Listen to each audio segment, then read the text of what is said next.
Hello and welcome to the video. Today we're going to take a look at these three Roco wagons. They're all numbered the same, 34520, and they represent an open wagon on the Maria-Zella Railway in Austria. There's three different types here. I'll show you each of them and I'll also tell you which one to buy if you're interested in getting one. So I'll move this one out of the way first, the professional one, and we'll concentrate on these two older ones. You'll see that they're both numbered 34520, but you can see that the image on the end of the box is different. So I'm thinking the one on the left is older and there was some problem with the box artwork. We're actually looking at a bogie open wagon, so the one on the right is actually representative of the model that you're getting inside the box. So let's look at the older one first. All three of these models were bought by me second-hand, so they have been opened before. But let's take a look at what we've got in this one here. So the model is presented well in this polystyrene packaging. So it's quite a nice looking model. It's got the brakeman's cab at the front, some detail inside with a separate moulded floor. There's no side detail on the inside of the wagon here, although this one does have a bit of a scratch. And it's got some quite good detail underneath, quite well moulded. And one of the things I really like about this model is that the bogies are attached here with a screw, so that's quite secure. I'll show you something more about that in a minute with the one and the other wagons. So you can see that the detail on the side of the wagon here is quite well printed, 76817-1.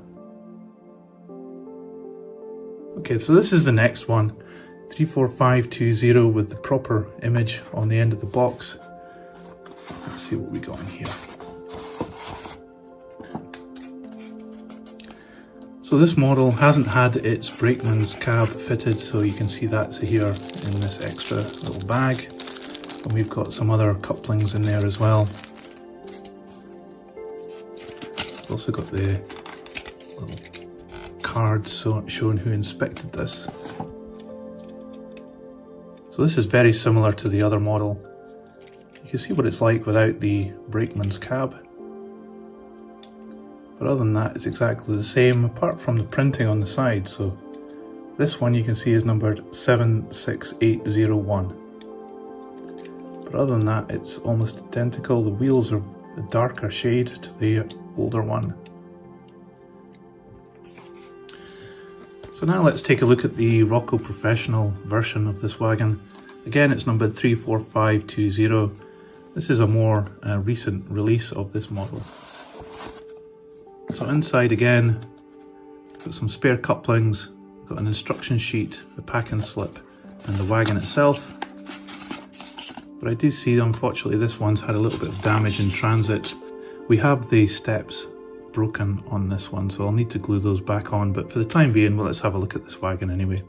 Immediately obvious difference on this one is that the underframe here is in black, whereas the other ones it had it in brown. I don't know which one is more prototypical. It's got the brakeman's cab fitted, but other than that, it's pretty much the same as the other ones. It's got a different colour of floor for the actual inside of the wagon, but it has the same amount of underframe detail. You'll notice on this one that the bogies are not held on with screws, they're just little plastic studs. Now the reason that's significant is that I've noticed sometimes that these bogies fall off because of these plastic studs.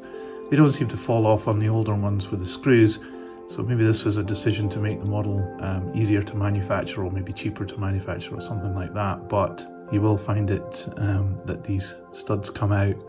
I'll make a video about how to put this back together if it does fall out for you. The number's changed again, it's 76830, but the printing is very good on this one.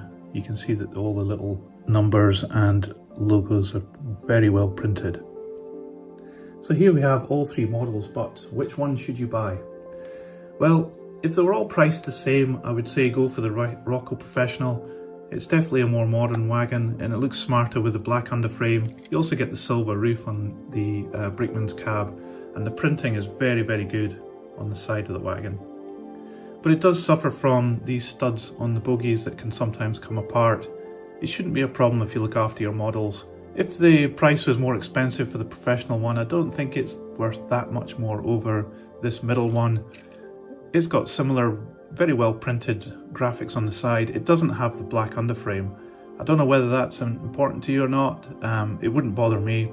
But what I like about it is that it's got the screws that hold the bogies on, so it's a bit more robust overall. So that would be my recommendation if it was cheaper than the professional one. So I'm going to put each of these wagons on the turntable so you can get a closer look around them. I hope you've enjoyed this video. If you have, please like and subscribe. There'll be more videos coming soon.